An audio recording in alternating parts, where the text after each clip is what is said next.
This is CBC Nova Scotia News. Packing up. Ground search crews depart the Nova Scotia community where 2 children went missing from their home. Clean energy. The province speeds up the review process of major projects in a move towards a green economy. And Sunshine Room. The QE2 brings back the therapeutic space for cancer patients after it was shuttered during COVID. A northerly wind will keep temperatures cooler for Friday under mainly cloudy skies. A system rolling in for the weekend. Your full forecast is coming up.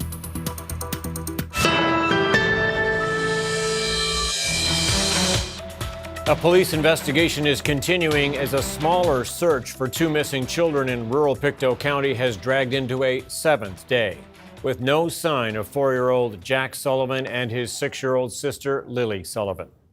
On Wednesday, RCMP announced they were scaling back the search. Today, most police and search and rescue ground crews have packed up and left the Lansdowne Station area.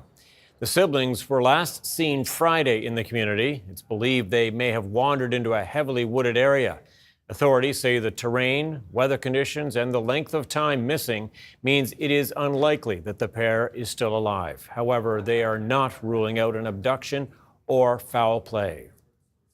Well, many of the ground search and rescue crews who have left the area are now back home. But as the CBC's Kyle Moore tells us, many are still thinking about the 2 missing children. Members of Cape Breton Search and Rescue are back home after days of searching for 2 children missing on the mainland. The search for 6-year-old Lily Sullivan and her 4-year-old brother Jack was unsuccessful. I think a lot of people went home last night with really heavy heart and maybe a feeling of defeat because that's all we want is successful search one way or the other. 22 volunteers from Cape Breton joined many others on the ground and in the air. Many have been involved in searches before, but when it involves children, Amanda Donovan says it hits different. Oh, there's no worse situation. A lot of us are parents. A lot of us, just as humans, can't fathom that situation, and it really, the urgency and the response, I think, speaks to how affected everybody was by that. Nova Scotia RCMP announced Wednesday it was scaling back the search for the 2 missing children after 6 days of scouring the heavily wooded areas surrounding their home in Lansdowne Station. They are very thick. There's a lot of the hurricane damage from Fiona a couple years ago, and we've had teams struggling to get through areas. Amy Hansen is with Colchester Ground Search and Rescue. She says searchers have covered a lot of ground the last few days and feels the area has been thoroughly searched. We are exhausting people, and we're starting to see more injuries coming back the last couple of days, and it's hard terrain. Back in Sydney, Amanda Donovan can't help but think about the many volunteers that came together from many areas of the province with the same goal in mind. I think that having such a big operation and seeing everybody work so cohesively together really speaks to the professional nature. Even though majority of us are volunteers, we are trained volunteers, and that's what we do best. So it was really nice to see all of that come together. Kyle Moore, CBC News, Sydney. Police in Truro say a serious assault against 2 hospital security guards on Tuesday involved household bleach. Police were called to the Colchester East Hants Health Centre at 1:30 that afternoon. They say a 16-year-old threw the bleach on the guards. One was splashed in the face, the other was splashed below the face on his torso. They were treated and eventually released. There was a young person that was visiting the hospital as they had a family member that was in the hospital. They were upset by something that happened, and there was, as far as we can determine so far, some sort of an interaction or discussion with security staff. The young person left the hospital and returned a time later, and at that time threw a substance on 2 of the security guards, assaulting them. The 16-year-old has been charged with assault with a weapon and assault causing bodily harm. He appeared in provincial court on Wednesday. For the first time since 2008, Nova Scotia has made major changes to the way it evaluates new industrial projects. The Environment Minister says he wants to approve more projects faster, and he promises that can be done while still protecting the environment. Taryn Grant reports. Some industrial projects that need the approval of Nova Scotia's Environment Minister will now have an answer much more quickly. Without the ability to build faster, we will not be able to meet our climate change and energy security commitments. Some projects will now go through a 50-day process, rather than one that takes months or even years. Small modular nuclear reactors were not previously mentioned in Nova Scotia's regulations. They've been added in case of a proposal to build one. You're seeing a national movement, in this country, in all the provinces, to clarify regulations. And Nova Scotia, I think we're leading the pack. Small biomass projects won't need environmental approval at all. They'll go straight to industrial approval. Simplifying regulation is going to be very good for the forest sector. It will help us grow and create more jobs. Hallman was not prepared to talk about fracking at his news conference. The province recently lifted a ban on the practice. His department later confirmed that fracking projects will not be required to go through the environmental assessment process. They'll go straight to industrial approval, just as with small biomass projects. However, the processing, transportation, and storage of natural gas that comes from fracking will have to go through environmental assessment. The province first promised an update on these rules 4 years ago. Karen McKendry has been eagerly awaiting the changes, hoping they would bring greater transparency. It's a bit late and it's off topic, and it doesn't include the main things that people were calling for. One thing she and others were calling for is a longer period for public feedback. They now have 40 days, up from 30. They did give us that breadcrumb, but it's kind of like 10 more days of shouting into the void. The first test of the new rules will come as soon as a company applies to build the province's next big project. Taryn Grant, CBC News, Halifax. A new pope has been chosen by the conclave. American-born Cardinal Robert Francis Prevost appeared in front of a cheering crowd in Vatican City.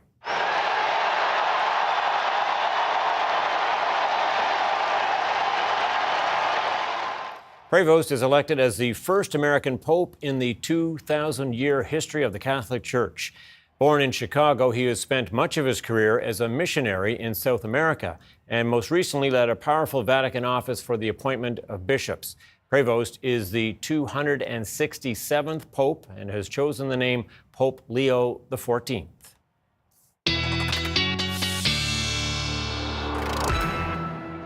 We started gray and wet today, Ryan, but the sun came out certainly in the Halifax area. What a day it turned into. Yes, that clear out was anticipated and temperatures did pop like we hoped they would. And have a look at our temperature highs today. And it was a beautiful day into the 20s across the North Shore into Cape Breton, 23 in Ganesh, one of our hottest spots in the province today, even down towards Shelburne at 20 rather, just inland, coastal temps near 10 degrees. So it really was, your proximity to the water was so important for this afternoon. Still a really, really nice evening.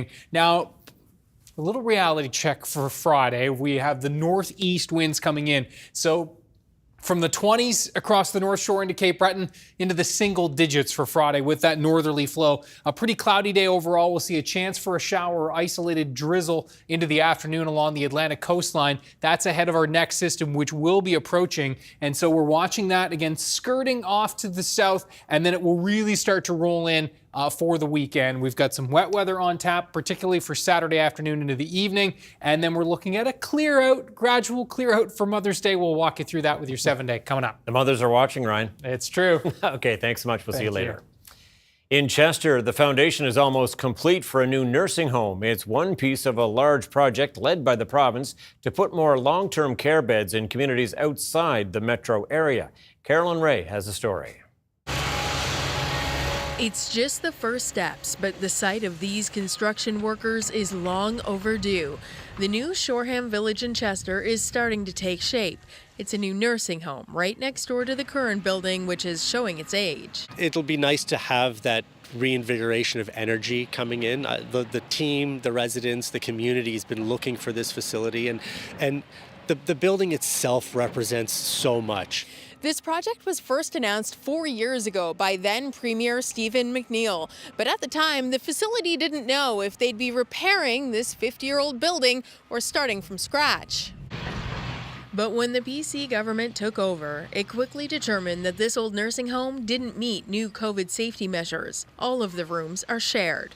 The entire long-term care sector is moving away from the shared room model to independent rooms, something that we've witnessed through COVID as part of safety reasons to make sure that everybody has their own dignified living space. The new home will feature the latest technology with private rooms and bathrooms. From above, it will look like a butterfly wrapped around the pond. When it's done, 96 people will move in, but that's only 6 additional beds compared to the old facility, even though 108 people are on the wait list for a long-term care bed in Lunenburg County. The province says that's a strategic decision because 14 communities in the Western Zone will be seeing construction similar to this. We want to make sure that a medium-sized facility can be in every community versus a larger one that everybody then has to travel towards.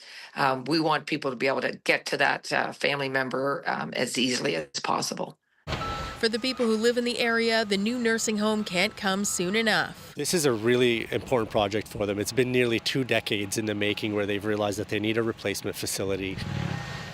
It's expected that the new Shoreham Village will open with a big celebration in early 2027. Carolyn Ray, CBC News, Chester. New stats from Elections Nova Scotia show voter turnout among young people continues to lag behind other age groups. As Michael Gorman reports, there are concerns that if that trend continues, it will have broader implications for future elections. As Executive Director of Students Nova Scotia, G. Selesky is not surprised by the low voter turnout in the last provincial election.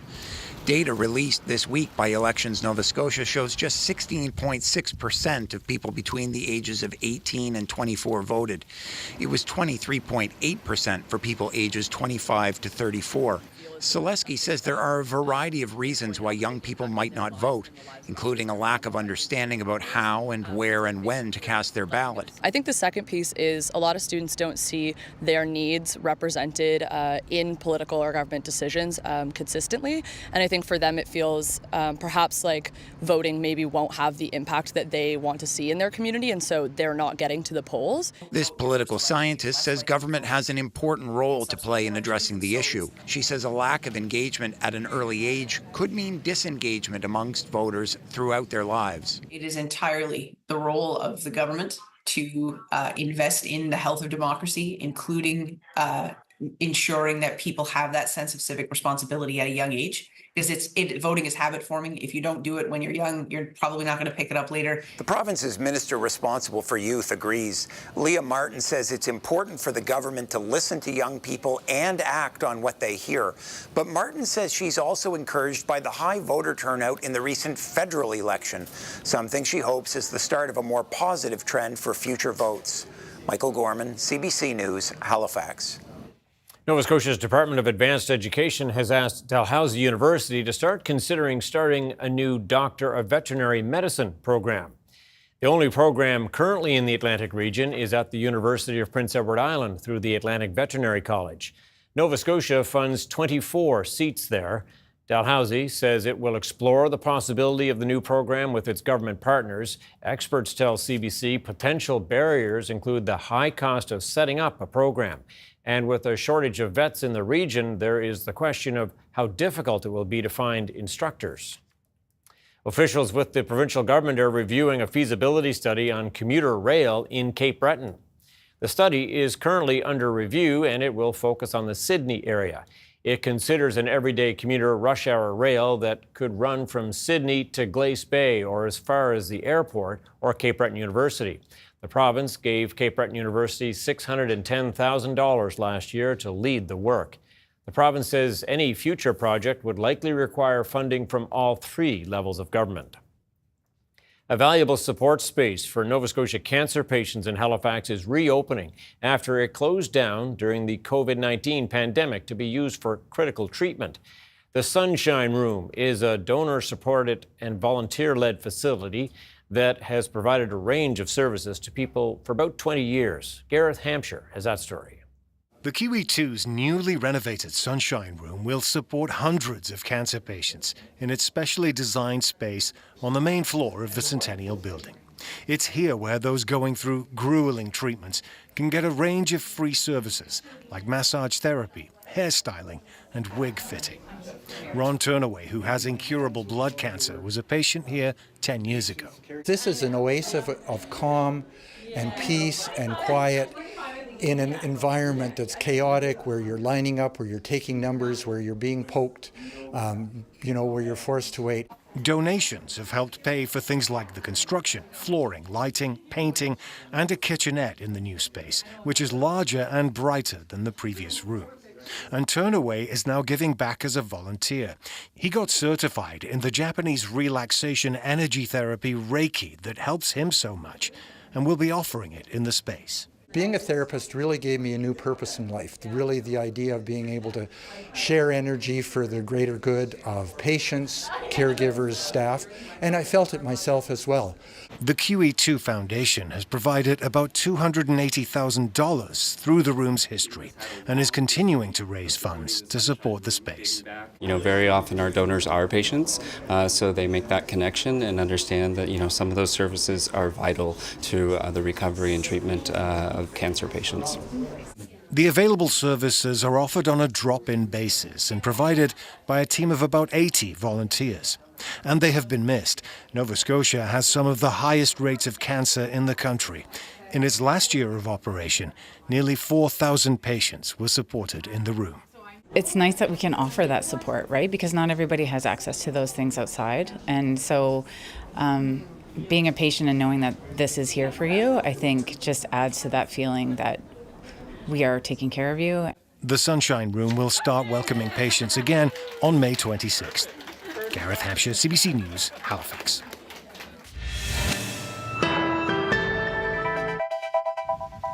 It was a great day to be at the park, that's for sure. This is Point Pleasant Park, of course, in Halifax. Ryan Snoddon back with your full weather forecast right after this quick break.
All right, last night, certainly in the Halifax area, it was coming down, cats and dogs and thunder and lightning. Yeah. Speaking, the dog did not like it, that is for sure. No. But wait, turn around today and tonight is just beautiful. It's funny how, dogs, many don't like. I know. I know, my dog was right at the foot of the bed. Yeah, and they whine and complain. Yeah, you can't for blame sure. them. No, you can't. And No. it was indeed, to your point, coming down. What a clear out, though, today. And have a look at this webcam image. This taken just moments ago. Sherbrooke. That's so nice, isn't it?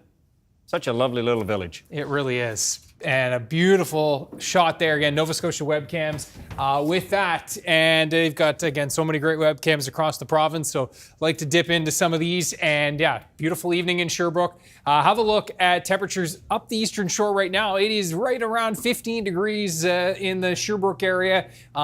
19 degrees at the airport, 17 in downtown Halifax right now, 15 in Truro, 21 our hotspot at Keji, and yes, an earlier high into the 20s in through Cape Breton, but temperatures have cooled off significantly, and that is thanks to that northerly flow, which is starting to tap in there across the province, or across the island rather. Now, as we look at how things are playing out right now, we are looking at a couple of very isolated showers being picked up in and around the Truro area. These are isolated, but that's going to be the name of the game for the next couple of hours. There's going to be just a slight risk as that low continues to depart. We've got this area of high pressure moving in. That's going to keep things at least quiet, not necessarily bright for Friday. And then we are watching this next system, which is going to be gathering steam, rolling up the eastern seaboard. It will shift our winds to southeasterly on Saturday. It's going to throw some drizzle into the mix for the morning, a better chance for showers into the afternoon. Well, we'll time all that out in just a second. First,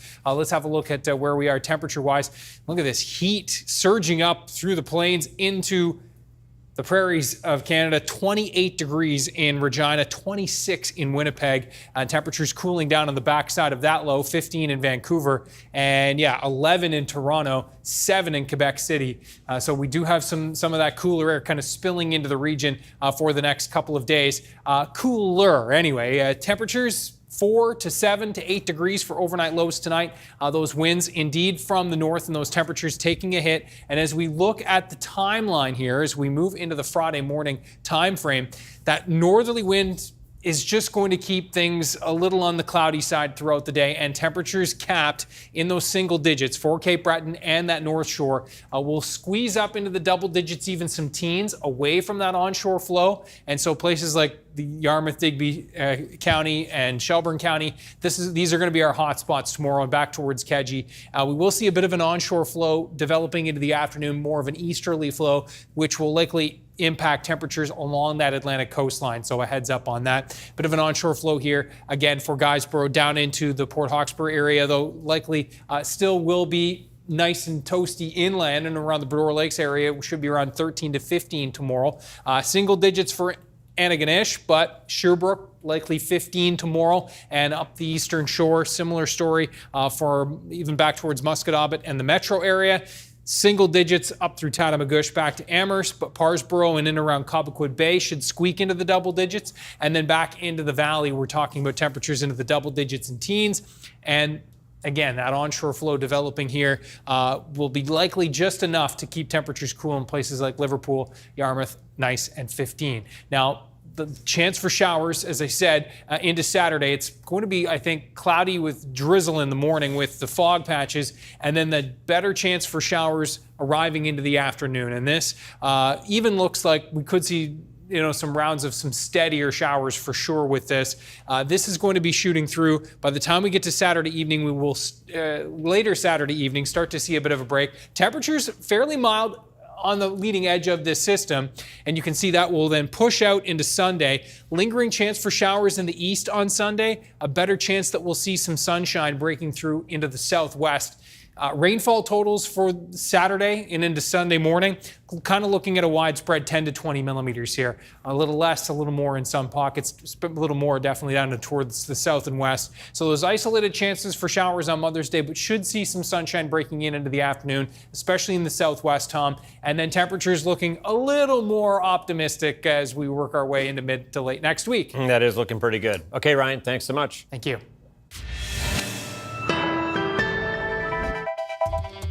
Coming up, a Nova Scotia MP is calling on the Prime Minister to address tensions in the lucrative lobster fishery in southwest Nova.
A Nova Scotia MP who represents part of the most lucrative fishing area in the country is calling on the Prime Minister to tackle the unrest in southwest Nova Scotia. The area has been in turmoil for years as Ottawa struggles to regulate the fishery to the liking of both Indigenous and non-Indigenous fishermen.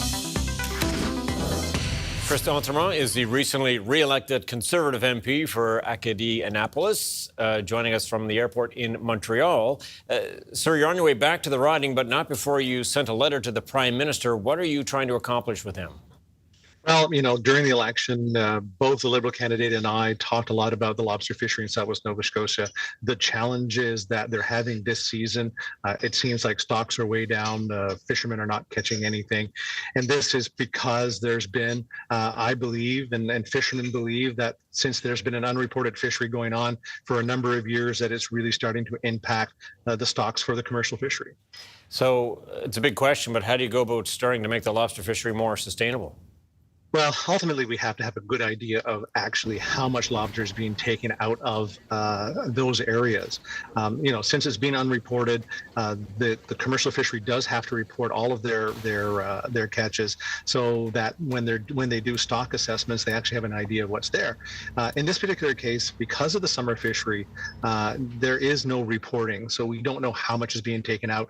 We don't know what the quality of those fish or those lobster are in the summer. There's a lot of talk about it being a lobster nursery, so there's lots of eggs being impacted. So the next generation of lobsters are being affected. So for the sake of the lobster stock, we need to get a better handle on that. And the only way to do that is to enforce laws that are actually on the books. Okay, I want to ask you about that, but just to go back to that initial point, if you don't have any data on how many lobsters are being fished in the summer, how can you blame that as the reason for what might be just a blip in the year in the landings? Well, the landings have been slowly declining probably over the last 10 years. It is a fishery that goes up and down. This year it is dire. There really is no catch for the season. We're into the last couple of weeks of the lobster fishery. There has been no data at all being taken from our summer fisheries.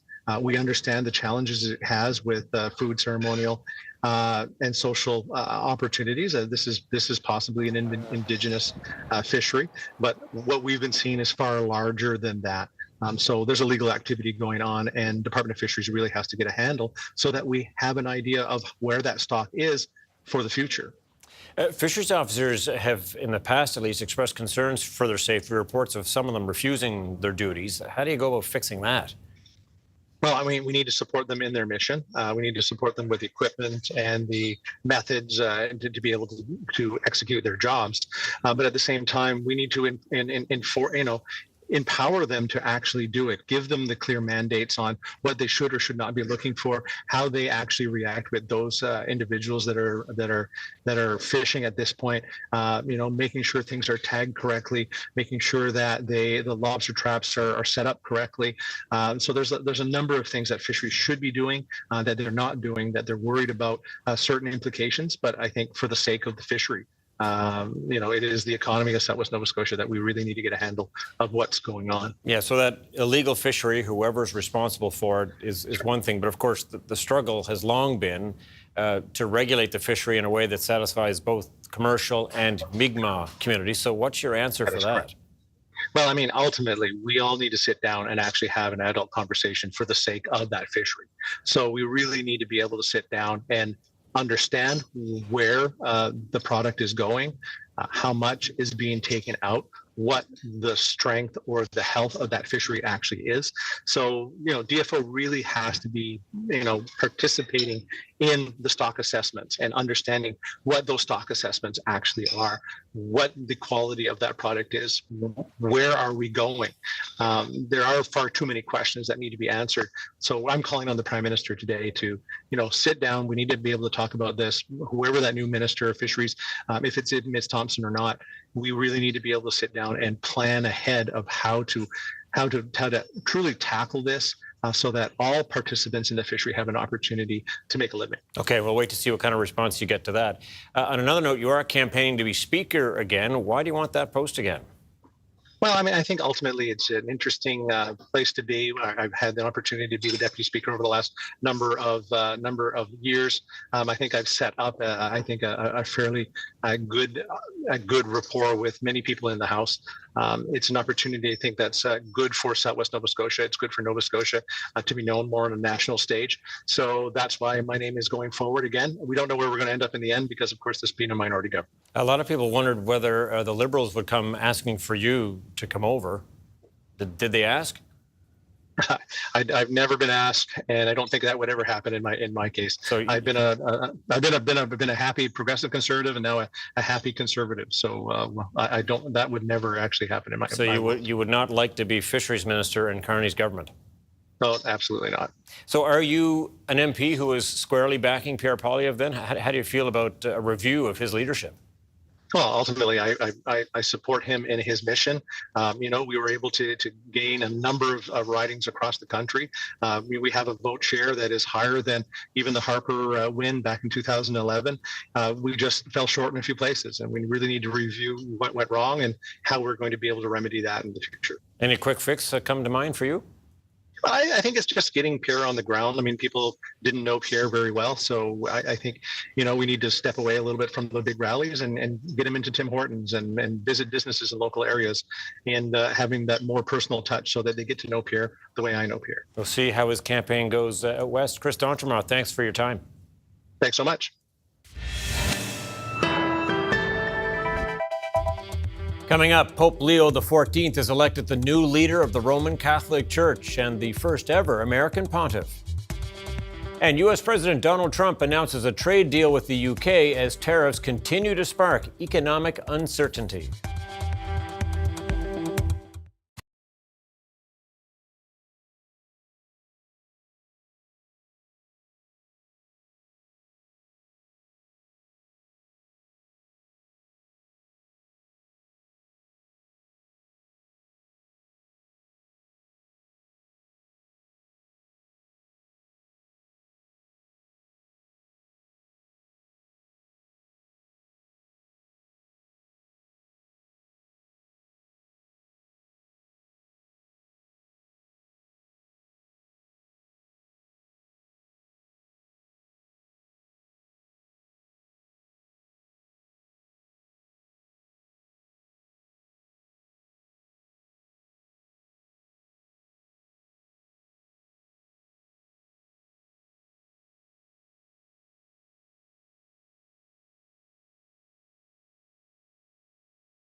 Welcome back. As we told you earlier, there is a new leader of the world's Roman Catholics, and it is an unexpected choice. For the first time in history, the Pope is American. Megan Williams is in the Vatican with more. It was an electrifying moment to hear the announcement that an American, Robert Prevost, has become the leader of the Roman Catholic Church. Many people thought that that would never happen. There was always this idea that to balance the superpower United States, that the Vatican would never have an American Pope. And of course, that went out the window, I think, for a couple of reasons. One, Prevost, now Pope Leo XIV, is also Peruvian. He spent the past 2 decades in Peru. He is very well known in Latin America, and likely that's where a lot of the votes came from. The other reason is the change in the United States under President Donald Trump. Leo XIV and Trump could not be further apart politically. Leo is very much in line with Pope Francis's values and emphasis in the Catholic Church, reaching out to the poor, to migrants, going out into the world and making an open, welcoming church. It's very clear by the name that he chose. The previous Leo XIII, was a pope that also was very focused on social justice, that issued into the church social teaching, and was very much on the side of exploited workers. Megan Williams, CBC News, the Vatican. Britain and the U.S. say they've reached an agreement on trade in several sectors. Its scope is limited and details remain to be worked out, but both Donald Trump and British Prime Minister Keir Starmer are hailing it as a breakthrough. The CBC's Aaron Collins reports. This deal between two of the world's largest economies, touted as a win-win by the U.S. and the U.K., but far less expansive than the tariffs that triggered it. The agreement will see U.S. tariffs on U.K. steel and aluminum scrapped. Tariffs on U.K. cars like Bentleys and Jaguars will be chopped significantly, slashed to 10% for the first 100,000 vehicles, down from more than 27%. For its part, the U.S. gets more access to the U.K. market for its beef, ethanol, and other farm products. Key for the UK, that access won't mean lowering that country's food standards. The 10% across-the-board tariffs applied to all imports to the US remain. But this agreement is far from comprehensive, more of a framework than a fulsome trade deal. Suggestions the deal was a work in progress, one the president bristled at. This is a very conclusive deal, but we think we can grow it even from that. But this is a maxed out deal, not like you said it. You said it really incorrectly. This is a maxed out deal that we're going to make bigger, and we make it bigger through growth. This is the first trade deal inked since the U.S. implemented wide-ranging global tariffs last month, perhaps a roadmap for future agreements. The UK Prime Minister forging a warm relationship with the US President in the face of tariffs, touting today's deal as saving British automotive and manufacturing jobs. We don't storm off, we stay in the room and we negotiate and we work for our country with the national interest at the foremost of our mind. Because the other way of working doesn't deliver the benefits that working people need. So I also want to be clear, this is just the start. With the deal we've done today, we can say jobs saved, jobs won, not job done. Today's agreement perhaps a sign that more trade deals could be coming. U.S. officials set to meet with Chinese delegates in the coming days. And the UK's cordial approach to a volatile president, a potential way forward for future negotiations. Aaron Collins, CBC News, Washington.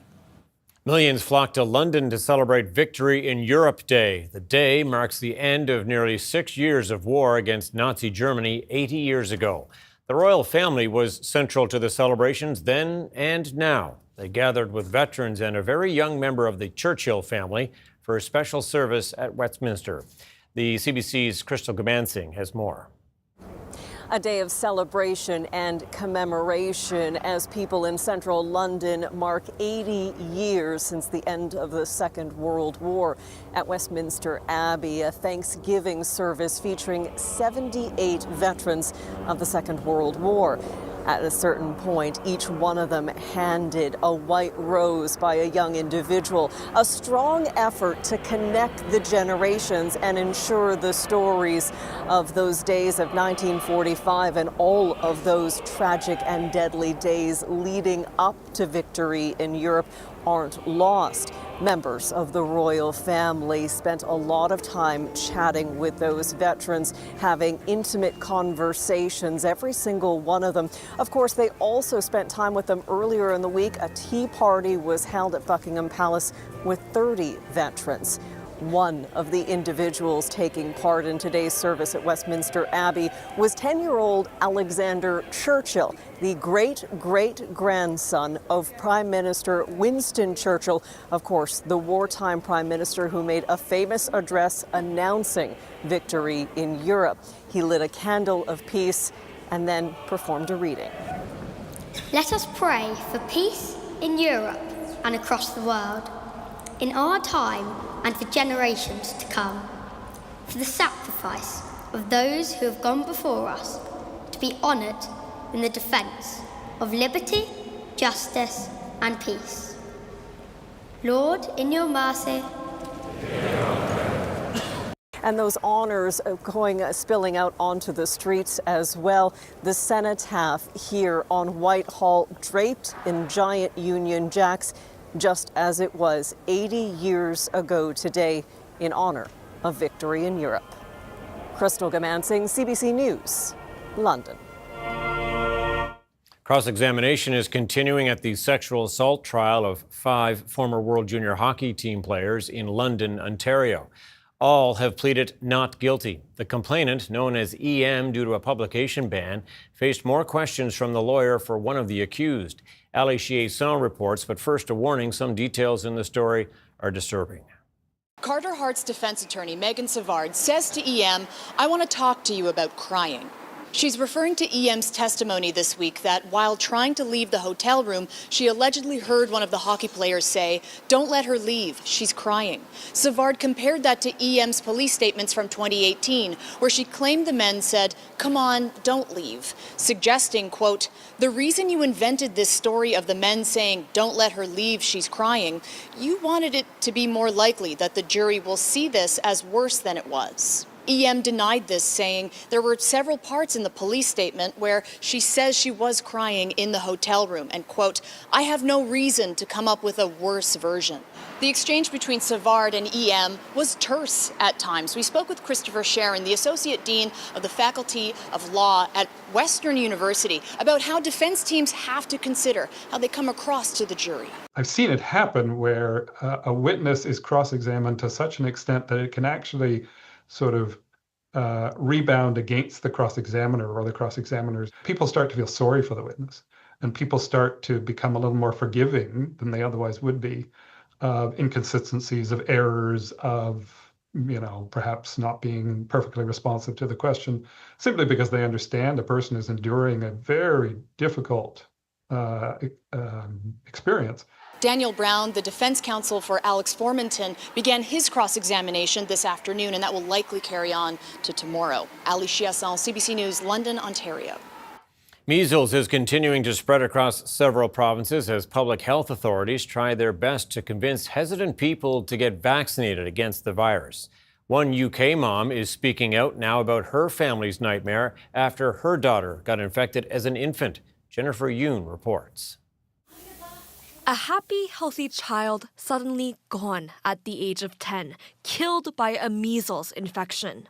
The fact that it was measles, I just couldn't get my head around it. Little Renee was infected as a baby, too young to get the jab, but unable to avoid being exposed during an outbreak in Manchester, UK. She seemed to recover, but the virus stayed dormant in her brain for years.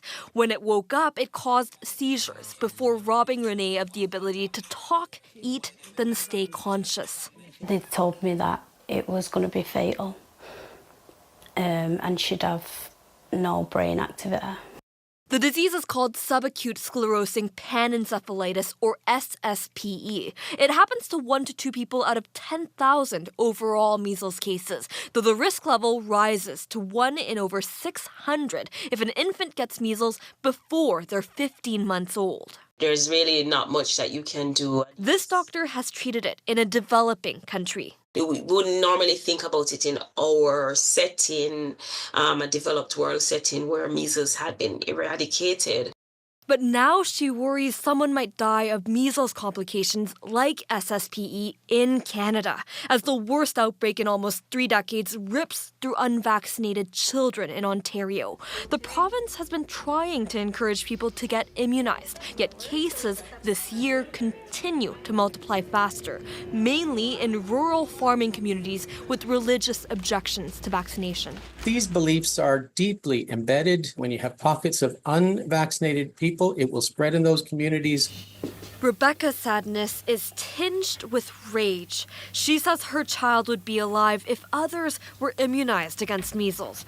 Now she wants others to understand the stakes. That injection could save your child's life, like it could have with my child. Jennifer Yoon, CBC News, Toronto. What do planting wildflower meadows and reducing mowing in parks have in common? According to a new study out of British Columbia, both are key for increasing wild bee and hoverfly diversity. As the CBC's Danielle Piper explains, these so-called parks for bugs are now shaping city planning. In the southeast corner of Vancouver, in a small section of Killarney Park, sits a meadow, an overgrown piece of land covered with lots of grass. But it's not just any meadow. It's what UBC researcher Jens Ulrich calls a park for bugs. Pretty much immediately after we add these meadows, we see a lot more species move in, and then they tend to stay there over time. So they're not leaving these parks after they're attracted to them. His research comes at a time where healthier and more resilient ecosystems are critical for biodiversity and can help counteract dwindling species numbers. A lot of pollinators are facing widespread declines where we know that their numbers are shrinking, or they're not being found or seen in places where they were previously found and seen. So given their importance and given that they are maybe facing these declines, it's really important that we find different ways and strategies for protecting them. The study also provides actionable recommendations, not just for future research, but for city planners and community organizations wanting to improve urban green spaces. My hope is that this can be adopted more widespread in different cities, and I also hope it spurs more cities to maybe rethink some restrictions on how we manage plants. Yen says that residents can also take part. Whether you have a backyard, a balcony, or a community garden plot, you can support pollinators by mowing less, planting native species, and avoiding pesticides. It's the small, simple changes that can make a big difference, not just for pollinators, but for people as well. Some people have done some research into this and estimate that about 1 in 3 bites of food that we eat is dependent on those pollinators. So our diets would look very different and a lot less colorful and a lot less nutritious if we didn't have those pollinators there to pollinate those food crops. For CBC Vancouver, I'm Danielle Piper. Canada's main stock index closed up nearly 100 points today, with energy leading the way. Here's a look at the numbers as we head to break.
All right, we're rooting for Mother's Day. Yep.